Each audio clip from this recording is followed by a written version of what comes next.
দেখেন ফজরের নামাজের টাইমে জাস্ট টাইম কেন উঠবেন?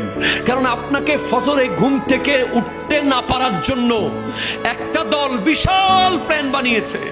সে আপনার হাতে স্মার্টফোন দিয়েছে, আপনার বাসায় ওয়াইফাই দিয়েছে, আপনার ঘরে 20টা চ্যানেল দিয়েছে, আপনাকে রিয়াল মাদ্রিদ আর বার্সেলোনার প্রেমিক বানিয়েছে, আপনাকে ফুটবল প্রেমিক বানিয়েছে, ক্রিকেট প্রেমিক বানিয়েছে, টিকটকার বানিয়েছে, ইউটিউবার বানিয়েছে, কাপল ব্লগার বানিয়েছে, যেন রাতের 2টা পর্যন্ত আপনি না ঘুমান এবং ফজরের নামাজে যেন আপনি না উঠেন। কেউ একজন ব্যক্তি বর্তমান সময়ে যদি জাস্ট টাইম ফজরের নামাজ পড়তে উঠে যায়, সে একজন বিশ্ববিখ্যাত যোদ্ধা।